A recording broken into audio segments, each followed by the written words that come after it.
Welcome to Bhavitha Santosh economy app. ఈ app ద్వారా రాబోయే గ్రూప్ 1, 2, 3 నోటిఫికేషన్స్కి గాను ఎకానమీ లైవ్ క్లాసెస్ కండక్ట్ చేయడం జరుగుతుంది. ఎవరైతే ఎకానమీలో టాప్ స్కోర్ సాధించాలి అనుకుంటున్నారో ఖచ్చితంగా భవిత సంతోష్ ఎకానమీ యాప్ని పర్చేస్ చేసేయండి. అలాగే ఛానల్ని సబ్స్క్రైబ్ చేయండి. భవిత సంతోష్ ఎకానమీలో డైలీ కరెంట్ అఫైర్స్ అనేవి తెలుగు మరియు ఇంగ్లీష్ మీడియంలో కూడా అవైలబుల్గా ఉన్నాయి. కాబట్టి ఖచ్చితంగా భవిత సంతోష్ ఎకానమీ యాప్ని పర్చేస్ చేసేయండి. అలాగే ఛానల్ని సబ్స్క్రైబ్ చేయండి. అండ్ ఈరోజు డైలీ కరెంట్ అఫైర్స్లో భాగంగా కొన్ని టాపిక్స్ని మనం మాట్లాడుకుందాం. దాంట్లో ఫస్ట్ టాపిక్, ద్రవ్యోల్బణం తగ్గింది, రెవెన్యూ లోటు పెరిగింది. మనకి రీసెంట్ కాలంలో లాస్ట్ సిక్స్ ఇయర్స్లో మనకి ద్రవ్య లోటు అనేది పెరిగిందంట. మన యొక్క తెలంగాణది ఎప్పుడు కానీ మిగులు బడ్జెట్గా లెక్కిస్తాం. మనం మిగులు బడ్జెట్ అని లెక్కిస్తాం. మరి తెలంగాణ యొక్క మిగులు బడ్జెట్ అనేది ఎప్పటి వరకు ఉంది అంటే 2019 వరకు మనది మిగులు రాష్ట్రం. కానీ 2019 తర్వాత గత 6 ఏళ్లలో మన యొక్క రాబడి అనేది తగ్గింది. రాబడి లోటు అనేది పెరిగింది. అంటే మనకు వచ్చే రెవెన్యూ రాబడి తగ్గి రెవెన్యూ లోటు అనేది పెరిగింది. రాబడి అనేది తగ్గి లోటు అనేది పెరిగింది. కాబట్టి మనది మిగులు బడ్జెట్గా ఉన్నది ఏ బడ్జెట్గా మారింది అంటే లోటు బడ్జెట్గా మారిందంట. మరి ఈ విషయాన్ని ఎవరు తెలియజేశారు అంటే కేంద్ర సామాజిక ఆర్థిక సర్వే వెల్లడించింది. కేంద్ర సామాజిక ఆర్థిక సర్వే మనకి ద్రవ్యోల్బణానికి సంబంధించి అలాగే రెవెన్యూ లోటుకి సంబంధించి మనకి ఇన్ఫర్మేషన్ ఇచ్చింది. అంటే లోటు బడ్జెట్గా ఉంది, అంటే మనది మిగులు బడ్జెట్ లోటు బడ్జెట్గా మారిందంట. మనకి రెవెన్యూ రాబడి తగ్గడం, జిఎస్డిపి వృద్ధితో పోలిస్తే జిఎస్డిపి గ్రాస్ స్టేట్ డొమెస్టిక్ ప్రోడక్ట్తో పోలిస్తే మనకి ఏది గ్రాస్ స్టేట్ డొమెస్టిక్ ప్రోడక్ట్తో పోల్చితే సొంత రెవెన్యూ రాబడి తగ్గడం, అలాగే ఆదాయం కన్నా నగలు బదిలీ వంటి ఖర్చులు పెరగడంతో ఈ పరిస్థితులు నెలకొన్నాయి అని వివరించారు. అంటే మనకేంటి మిగులు బడ్జెట్ అనేది పెరిగింది. మనకి జిఎస్డిపితో కంపేర్ చేస్తే గ్రాస్ స్టేట్ డొమెస్టిక్ ప్రోడక్ట్తో పోల్చుకున్న మనకు రెవెన్యూ రాబడి అనేది తగ్గిందంట.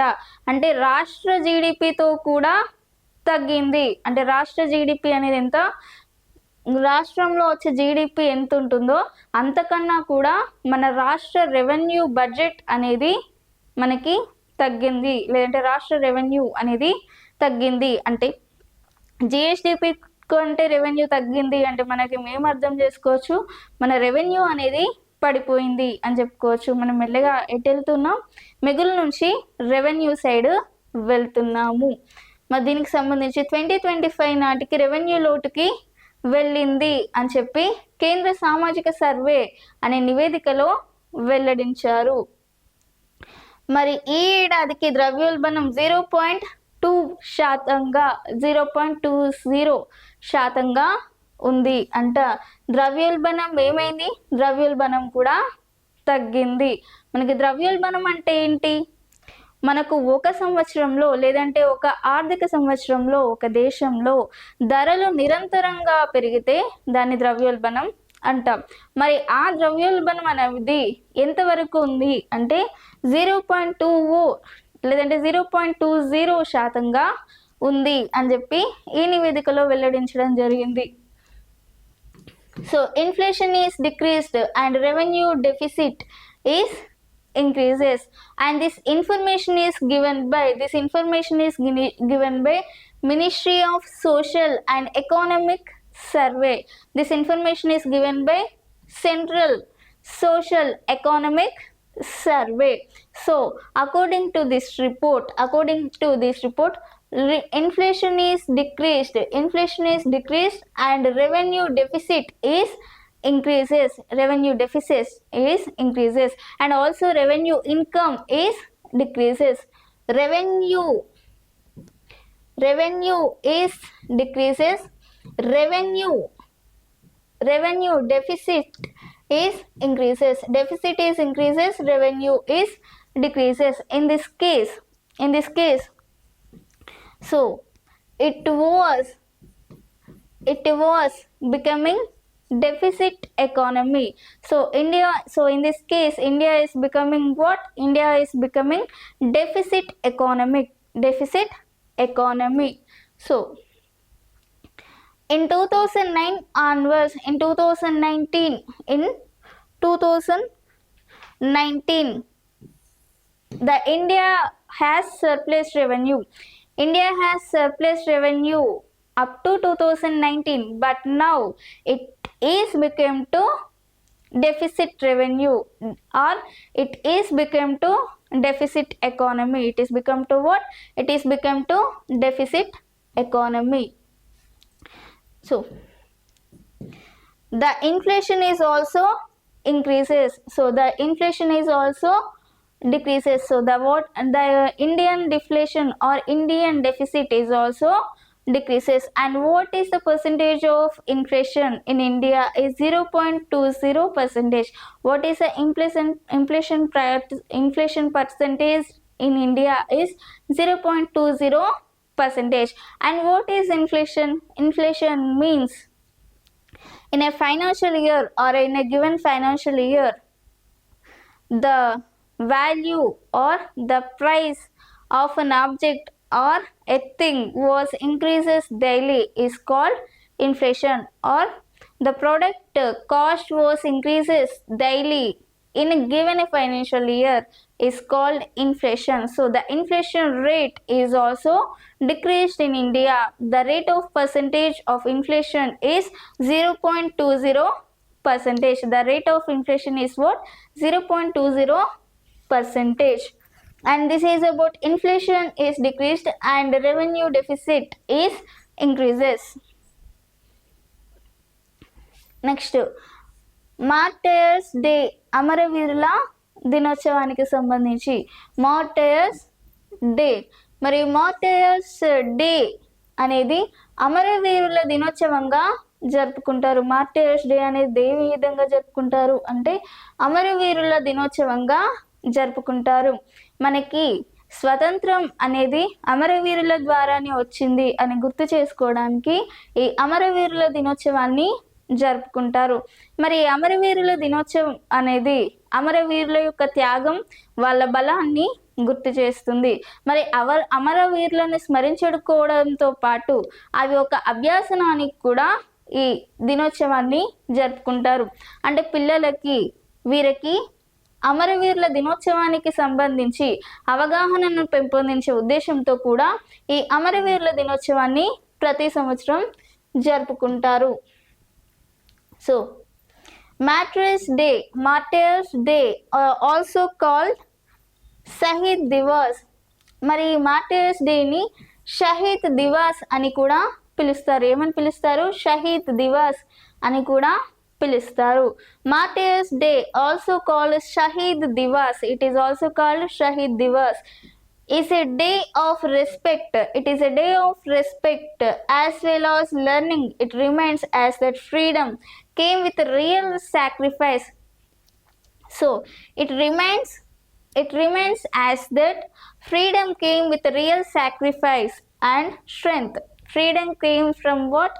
Freedom came from real sacrifice and their strength.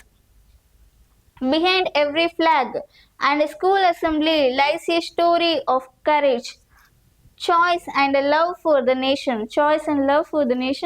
This day helps you young minds connect history with values they can carry forward. So the young people's or young children's minds are connected with the history. So this day helps to connect young childs or young man's or young children's to connect history. మరి ఇది martyrs డేకి సంబంధించి. Next world leprosy day. మనకి ప్రపంచ కుష్ఠవ్యాధి దినోత్సవం. మరి ప్రపంచ కుష్ఠవ్యాధి దినోత్సవాన్ని ప్రతి సంవత్సరము జనవరి చివరి నెలలో జరుపుకుంటాం. మరి ప్రపంచ కుష్ఠవ్యాధి దినోత్సవాన్ని ఎందుకు జరుపుకుంటాము అంటే మనకి కుష్ఠవ్యాధిపై ఉన్న వివక్షతని నియంత్రించాలి, అలాగే కుష్ఠవ్యాధిని నియంత్రించాలి, అలాగే కుష్ఠవ్యాధి పైన లేదంటే ప్రజలలో అవగాహనను పెంపొందించాలి అన్న ఉద్దేశంతో ప్రతి సంవత్సరం జనవరి 25 నాడు మనకి ప్రపంచ కుష్ఠవ్యాధి దినోత్సవంగా జరుపుకుంటారు. కుష్ఠవ్యాధి నివారణ మరియు ప్రపంచ నిర్ధారణ, చికిత్స మరియు సామాజిక కళంకాన్ని తొలగించే ఉద్దేశంతో ఏర్పాటు చేయబడిన దినోత్సవం అని చెప్పుకోవచ్చు. మరి దీన్ని ఎవరు ఏర్పాటు చేశారు? ప్రపంచ కుష్ఠవ్యాధి దినోత్సవాన్ని ఎవరు జరుపుకోవాలని ముందుగా ఏర్పాటు చేసిరు అంటే ఫ్రెంచ్ మానవతావాది రౌల్ ఫోలారీ కుష్ఠవ్యాధి బాధితులపై ఉన్న వివక్షకు వ్యతిరేకంగా మనకి 1954లో ఈ దినోత్సవాన్ని ప్రారంభించారు. ఎవరు? ఫ్రెంచ్ మానవతావాది రౌల్ ఫోలేరే ఆర్ ఫ్రెంచ్ మానవతావాది అయిన రౌల్ ఫోలేరో మనకి కుష్ఠవ్యాధిపై ఉన్న వివక్షతను తొలగించాలి అన్న ఉద్దేశంతో 1954లో ఈ ప్రపంచ కుష్ఠవ్యాధి దినోత్సవాన్ని ప్రారంభించడం జరిగింది. వ్యాధి స్వభావం ఏంటి అంటే ఇది మైక్రోబాక్టీరియన్ లెప్రసీ అనే బ్యాక్టీరియా వల్ల కలిగే దీర్ఘకాలిక అంటువ్యాధి. ఇది చర్మం మరియు నరాలు మరియు శ్వాసనాళాలను ప్రభావితం చేస్తుంది. చర్మం, నరాలు మరియు శ్వాసకి సంబంధించిన నాడీలను ప్రభావితం చేస్తుంది అంట. కుష్ఠవ్యాధి పూర్తిగా నయం చేయగలిగింది లేదంటే కుష్ఠవ్యాధి పూర్తిగా నయం చేయదగినదే. దీనికి ఔషధ చికిత్స అందుబాటులో ఉంటుంది అంట. కుష్ఠవ్యాధి అనేది నయం చేయలేనిది కాదు, అది కూడా నయం చేయగలిగిందే. దానికి ఔషధ చికిత్స అనేది కూడా అందుబాటులో ఉంటుందట. మరి ఔషధ చికిత్స అనేది ఏది అంటే మల్టీ డ్రగ్ థెరపీ అనేది కుష్ఠవ్యాధుల కోసం ఏర్పాటు చేయగలిగిన ఒక ఔషధం అని చెప్పొచ్చు. మరి చికిత్స కుష్ఠవ్యాధిగ్రస్తులను సామాజికంగా కలవడం మరియు వివక్ష లేని ప్రపంచాన్ని సృష్టించేయడానికి, కుష్ఠవ్యాధి వాళ్ళు ఎవరైతే ఉన్నారో వాళ్ళు కూడా సమాజంలో కలవడానికి, అలాగే ప్రపంచవ్యాప్తంగా కుష్ఠవ్యాధిని నియంత్రించే ఉద్దేశంతో ఏర్పాటు చేయబడిన దినోత్సవం అని చెప్పుకోవచ్చు. So world leprosy day is observed in every year 25th January. So the purpose of this event or the purpose of this celebration is to prevention, early diagnosis and treatment and removal of social stigma of leprosy. And history and who was introduced this World Leprosy Day. So it was introduced by French humanitarian and the name was Raoul Folero and initiated this day in 1952. Initiated this day on 1954 to combat discrimination against leprosy sufferers.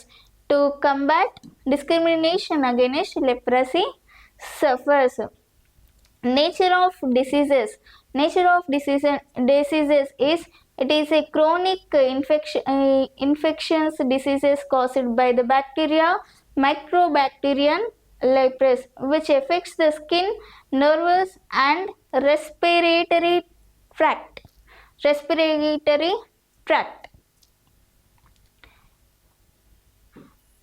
So what is the main purpose of this day is to reducing discrimination against leprosy sufferers and eradicating the diseases and also reducing the discrimination against the leprosy. It is the main purpose of celebration of World Leprosy Day on 25th January 2025. And who introduced this World Leprosy Day on 25th January 2025? So 25th January. So that was French Manavatavadi Raoul Folero was introduced this day in 1954 to eradicate and against leprosy suffers and discrimination against leprosy suffers and also eradicate this leprosy. Economic survey 25-26 మరి ఆర్థిక survey 25-26కి సంబంధించి కేంద్ర ఆర్థిక మంత్రి నిర్మలా సీతారామన్ 25-26లో జనవరి 29లో మనకి ఆర్థిక సర్వేని పార్లమెంట్లో ప్రవేశపెట్టడం జరిగింది. ఎకనామిక్ సర్వేని కేంద్ర ఆర్థిక శాఖ మంత్రి జనవరి 29లో భాగంగా ఎక్కడ ప్రవేశపెట్టారు? పార్లమెంట్లో ప్రవేశపెట్టడం జరిగింది. మరి పార్లమెంట్లో ఎలాంటి అంశాలను ఆవిడ మాట్లాడారు అంటే మెయిన్గా జీడిపి గురించి, గ్రాస్ డొమెస్టిక్ ప్రోడక్ట్ గురించి, అలాగే ద్రవ్యోల్బణం గురించి, ప్రభుత్వ వ్యయం గురించి, ఇతర విషయాలను చర్చించడం జరిగింది. మరి అందులో ముఖ్యంగా జీడిపి వృద్ధి రేటును గురించి వారు మాట్లాడారు. మరి గ్రాస్ డొమెస్టిక్ ప్రోడక్ట్ అనేది ఎకనామిక్ సర్వేలో భాగంగా అంటే రియల్ జీడిపి గ్రోత్ అనేది ఏ విధంగా ఉంది అని చూస్తే రియల్ జీడిపి గ్రోత్ 25-26 ఆర్థిక సంవత్సరంలో రియల్ జీడిపి గ్రోత్ని ఎస్టిమేట్ చేయడం జరిగింది. మరి ఎంతవరకు ఎస్టిమేట్ చేశారు అంటే 7.4%గా ఎస్టిమేట్ చేశారు. ఎంతవరకు? 7.4%. మరి జీడిపి అంటే ఏంటి? Gross domestic product. ఒక దేశ భౌగోళిక సరిహద్దులో అంతిమ వస్తు సేవల ఉత్పత్తిని మనం ఆ దేశ జీడిపిగా పేర్కొంటాం. ఒక దేశ భౌగోళిక సరిహద్దులో అంతిమ వస్తు సేవల ఉత్పత్తి విలువని మనం ఆ దేశ జీడిపిగా పేర్కొంటాం. మరి ఆ జీడిపి విషయంలో మనకి వాస్తవ జీడిపిని 7.4%గా అంచనాను వేసింది. మరి 26-27లో ఈ జీడిపి అనేది మరింత తగ్గనుందంట. 6.8 నుంచి 7.2 మధ్య ఉండవచ్చు అని చెప్పి అంచనా వేశారు. ముందుగా ఎంత అంచనా వేశారు? 7.4%గా అంచనా వేశారు. ఆ తర్వాత ఈ అంచనా అనేది 6.8 నుంచి 7.2% వరకు అంటే రాబోయే సంవత్సరంలో జీడిపి అనేది మరింత తగ్గుతుంది అని చెప్పి మనకి కేంద్ర మంత్రి నిర్మలా సీతారామన్ గారు జీడిపికి సంబంధించిన అంచనాలను వేయడం జరిగింది. మరి ద్రవ్యోల్బణంకి సంబంధించి రీటైల్ ద్రవ్యోల్బణం అనేది నియంత్రణలో ఉంది అని చెప్పి వివరించారు. దాదాపుగా ఇది ఆర్బీఐ నిర్దేశించిన 4% లక్ష్యానికి అనుగుణంగా క్రమంగా తగ్గుముఖం పడుతుంది అని చెప్పి సర్వే పేర్కొంటుంది. మనకి ద్రవ్యోల్బణం అనేది తగ్గింది అని చెప్పి ఇదివరకు మాట్లాడుకున్నాం. ఇక ద్రవ్యోల్బణం అనేది తగ్గింది, అలాగే ఆర్బీఐ ద్రవ్యోల్బణాన్ని 4% ఉండాలి అని చెప్పి వివరించింది. మరి 4% ద్రవ్యోల్బణంలో అది 4% కన్నా ద్రవ్యోల్బణం అనేది తగ్గుతుంది అని చెప్పి మనకి ఎకనామిక్ సర్వేలో ఆర్థిక మంత్రి నిర్మలా సీతారామన్ గారు పేర్కొనడం జరిగింది. మనకి ప్రభుత్వ వ్యయానికి సంబంధించి సామాజిక సేవలపై ప్రభుత్వ వ్యయం జీడిపితో 7.9%కి పెరిగిందంట.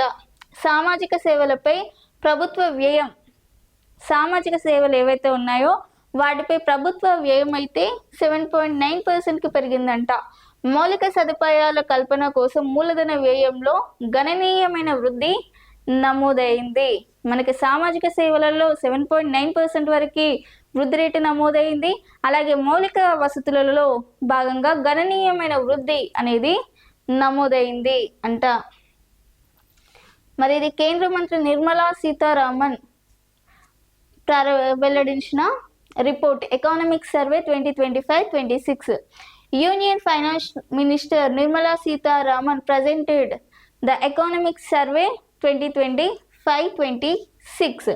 So in this parliament, Union Minister Nirmala Sitharaman was introduced Economic Survey 25-26 in Parliament in January 29.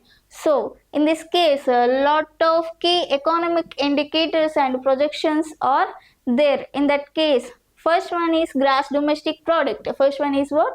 Gross domestic product. In gross domestic product, they estimated real gross domestic product estimations. They estimated real GDP estimations up to 7.4%. So in this economic survey 25-26, they estimated real gross domestic product estimations up to what? 7.4%. 7.4%. So in future year, or in 26-27 financial year, the GDP growth rate will be decreases to 6.8% to 7.2%. So in this 25-26 financial year, the real GDP estimations up to 7.4%, but it will be decreases to next financial year up to 6.8 to 7.2%. Next, inflation. So inflation is also decreasing. So in this report, according to this report, inflation is decreasing. So we are already discussed about inflation. So inflation, RBI indicates inflation is 4%. So RBI given a mark 4% of inflation. So the mark, according to this mark, compared to this 4%, inflation is decreasing. Inflation is decreasing daily. So in this case, inflation is decreases. And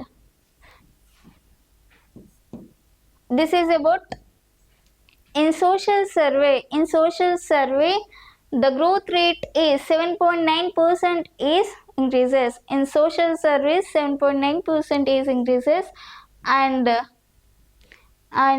this is all information is given by Economic Survey 25-26 report. It is introduced by Union Minister Nirmala Sitharaman. Next, భారత మాజీ hockey coach Michael knobs కన్నుమూత. భారత మాజీ coach ఎవరు? Michael knobs కన్నుమూత జరిగింది. మరి ఈయన ఏ రోజున మరణించాడు అంటే 72వ ఏట. మైకేల్ నోబ్స్ తన 72వ ఏట ఆరోగ్య కారణంగా, తన ఆరోగ్య సమస్య కారణంగా 72వ ఏట మరణించడం జరిగింది. ఈయన 2011-13 మధ్య కాలంలో భారత జట్టుకి కోచ్గా పనిచేసిన వ్యక్తి. ఈయన 2011-13 మధ్య భారత కోచ్గా పనిచేసిన వ్యక్తి. ఈయన లండన్ ఒలింపిక్స్ 2012లో జట్టును నడిపించారు. లండన్ ఒలింపిక్స్ 2012లో జట్టును నడిపించారు. మనకి 2011-12 మధ్య భారత జట్టుకి కోచ్గా ఉన్న వ్యక్తి. ఈయన తన కెరియర్ని 1980లో ప్రారంభించారు. తన కెరియర్ని ఇప్పుడు ప్రారంభించారు అంటే 1984లో ఈయన యొక్క కెరియర్ని ప్రారంభించారు. ఎక్కడ అంటే ఏంజలీస్ ఒలింపిక్స్లో ఆస్ట్రేలియా తరపున ఆడిన డిఫెండర్. మొట్టమొదటిసారిగా 1984లో ఆస్ట్రేలియా తరపున డిఫెండర్గా ఆడి తన కెరియర్ని ప్రారంభించిన వ్యక్తి. ఆయన మృతికి హాకీ ఆస్ట్రేలియా సంతాపం తెలిపింది. హాకీ ఆస్ట్రేలియా ఏదైతే ఉందో ఆయన మృతికి సంతాపం తెలియజేయడం జరిగింది. So former Indian men's hockey team coach and Australian legend Michael Nobbs was passed away at the age of 72 due to health complications. He was passed away at the age of 72 due to health complications. So he was a team coach. He served as the coach to Indian cricket team in between 2011-13. So he served as a coach in Indian team up to 2011-12, and he's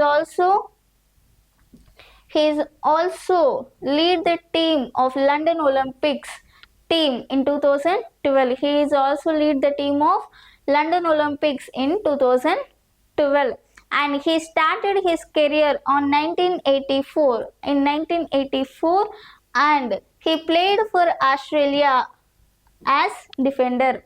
He started his career in 1984 and he played for Australia as defender. So Hockey Australia mourns his death. And this is about Indian former hockey coach Michael Knopf passes away or passed away at the age of 72 due to health complications. April 1న నేత కార్మికులకు ఉచిత విద్యుత్ సరఫరా పథకం ప్రారంభం. నేత కార్మికులకు ఉచిత విద్యుత్ సరఫరా పథకాన్ని ఏప్రిల్ 1 నాడు ప్రారంభించారు అంట. మరి ఏప్రిల్ 1 నాడు నేత కార్మికులకు ఉచిత విద్యుత్ సరఫరా ద్వారా వారికి నేత కార్మికులకు చాలా లబ్ధి అనేది కలుగుతుంది. అలాగే వీరు హ్యాండ్లూమ్ మగ్గాలకు ఏవైతే ఉన్నాయో, హ్యాండ్లూమ్ మగ్గాలు లేదంటే మగ్గాల వారికి ఏవైతే ఉన్నాయో వాళ్ళకి 200 యూనిట్ల వరకు ఫ్రీ విద్యుత్ అనేది కల్పిస్తున్నారు. మగ్గాలు చేసే వారికి 200 యూనిట్ల వరకు ఫ్రీ విద్యుత్. అలాగే పవర్ లూమ్స్ మరమగ్గాలు ఏవైతే ఉన్నాయో, మరమగ్గాలు చేసే వాళ్ళు ఎవరైతే ఉన్నారో వాళ్ళకి 500 యూనిట్ల వరకు ఉచిత విద్యుత్ని అందించారు. ఏప్రిల్ 1 నుంచి ఇది అందుబాటులోకి రానుందంట. మరి ఈ పథకం ద్వారా సుమారుగా 1.03 లక్షల చేనేత మరి పవర్ లూమ్ కుటుంబాలకు ప్రయోజనాన్ని కలిగిస్తుందట. ఎంతవరకు? 1.03 లక్షల చేనేత కార్మికులకి ప్రయోజనాన్ని కల్పించే ఉద్దేశంతో ప్రారంభించిన కార్యక్రమం అని చెప్పొచ్చు. ఇది నేతన్నలకు నెలకు దాదాపుగా 720 వరకు బిల్లు భారాన్ని తగ్గించనుంది. ఎంతవరకు తగ్గించనుంది? 720 కోట్ల వరకు బిల్లు భారాన్ని తగ్గిస్తుందంట. ఈ పథకం వల్ల సగటున ఒక కుటుంబానికి ఏటా 8,640 రూపాయల వరకు ఆదా అవుతుందంట. మనకి ఉచిత విద్యుత్ సరఫరా చేయడం ద్వారా అంటే నేత కార్మికులకు మగ్గాలకు మరమగ్గాలకు కలిపి ఉచిత విద్యుత్ని సరఫరా చేయడం ద్వారా ప్రతి కుటుంబానికి సంవత్సరానికి 8,640 వరకు ఆదా చేసుకోవచ్చు అని చెప్పడం జరుగుతుంది. The Andhra Pradesh government has announced a good news for handloom workers and powerloom workers. That was Andhra Pradesh is provided free electricity. Andhra Pradesh has providing free electricity to powerlooms and handlooms. So the handlooms workers and powerlooms workers, for handloom workers 200 units. The handloom workers it is 200 units. In powerloom workers it is 500 units. Free electricity is given by Andhra Pradesh by Nara Chandrababu Naidu. So in this case this scheme will be benefit up to 1.03 lakh of handloom and powerloom families. So it is benefits to how many people? 1.03 lakh of handloom and powerloom peoples. So this will reduce the bill burden of the weavers by about 720 per month. So what is the benefit of this scheme? So this scheme will save the average family approximately 8,640 annually. 8,640 rupees annually. So it was reduced the amount of or saving the amount of 8,000 save an average of 8,640 in annual. This scheme will save an average family approximately 8,640 annually. And this is about weavers workers. Weavers workers get free electricity from April 1st onwards. So this scheme is this scheme is implemented from April 1st onwards. Andhra Pradesh SIC or FLO ప్రత్యేక మహిళా పారిశ్రామిక park ఒప్పందం. FICCI మరియు FLO అన్ని రంగాలలో దూసుకెళ్తున్న మహిళలకి. So మనకి ప్రత్యేక మహిళా పారిశ్రామిక ఒప్పందానికి సంబంధించి మనకి మహిళలు అనేవాళ్ళు అన్ని రంగాలలో దూసుకెళ్ళడం జరుగుతుంది. మరి అన్ని రంగాలలో వెళ్తున్నప్పుడు పారిశ్రామిక రంగంలో కూడా ముందుకెళ్ళాలి అన్న ఉద్దేశంతో మహిళల కోసం ఒక పారిశ్రామిక పార్కుని ఏర్పాటు చేయాలి అని చెప్పి ఒక ఒప్పందాన్ని కుదుర్చుకోవడం జరిగింది. మరి ఆ ఒప్పందంలో భాగంగా FICCI ladies organisation industrial park అనేది విజయవంతంగా నడుస్తుంది. మనకి పారిశ్రామిక పార్క్ మహిళలలోనూ పారిశ్రామిక రంగంలో కూడా అభివృద్ధి చేసే ఉద్దేశంలో ఏదైతే పార్కుని ఏర్పాటు చేశారో ఆ పార్క్ అనేది విజయవంతంగా నడుస్తుంది. మరి వివిధ రాష్ట్రాలతో పాటు విదేశాలకు కూడా ఇక్కడి ఉత్పత్తులు అనేవి ఎగుమతి అవుతున్నాయంట. రాష్ట్రాలతో పాటు విదేశాలకు కూడా ఆ పారిశ్రామిక పార్కులో ఉత్పత్తి చేసిన వస్తువులని ఎగుమతి చేస్తున్నారంట. దీని ద్వారా ఉమెన్స్ లేదంటే మహిళల యొక్క సాధికారతను పెంపొందించే ఉద్దేశంతో కూడా ఏర్పాటు చేసిన ఒక ఒప్పందం అని చెప్పుకోవచ్చు. అంటే మహిళలకి స్వయం స్వావలంబన కోసం అలాగే ఉపాధిని కల్పించే ఉద్దేశంతో అంటే పారిశ్రామిక రంగంలో కూడా వాళ్ళని ముందుకు తీసుకెళ్లే ఉద్దేశంతో ఏర్పాటు చేసిన కార్యక్రమం అని చెప్పుకోవచ్చు. FICCI FLO or FICCI Ladies Organization FLO Industrial Park established by the government with the aim of taking women who are advancing in all fields forwarding in the industrial sector is running successfully. So the agreement was to establish an industrial park for women. So in that industrial park is successfully running. The products here are being exported.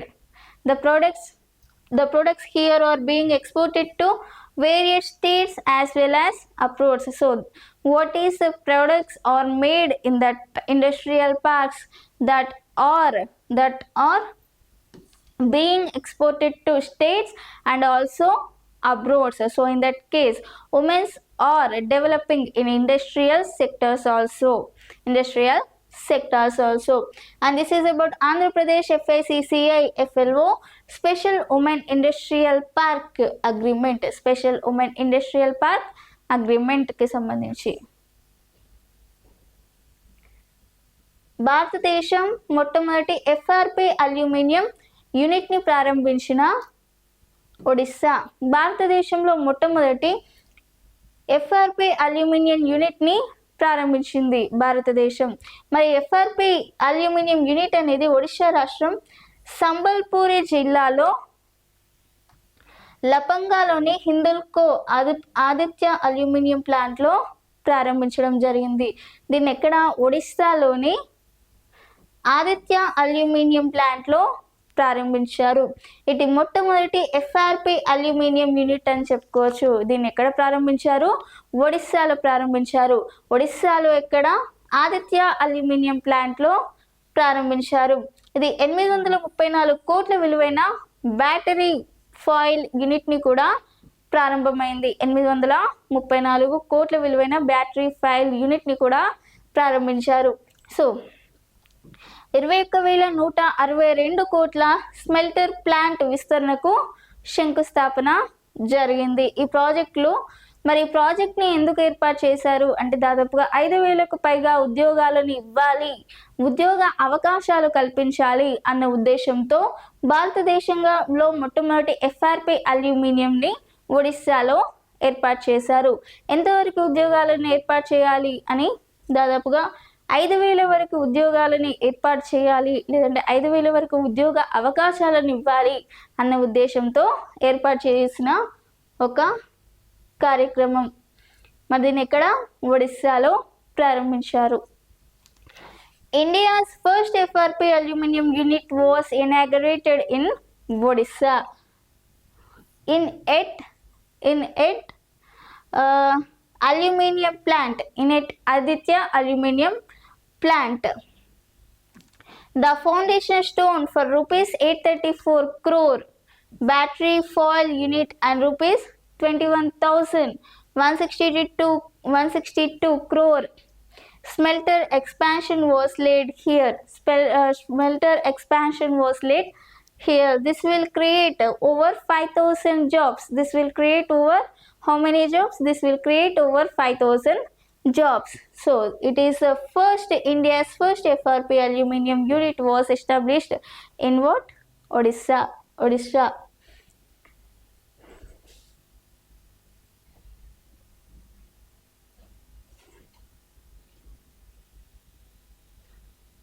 మరి ఇదే ఈరోజు daily current అఫైర్స్కి సంబంధించి. మీకు ఇలాంటి topics ఇంకా కావాలి అనుకుంటే ఖచ్చితంగా భవితా సంతోష్ ఎకానమీ యాప్ని పర్చేస్ చేసేయండి, అలాగే ఛానల్ని సబ్స్క్రైబ్ చేయండి. Thank you.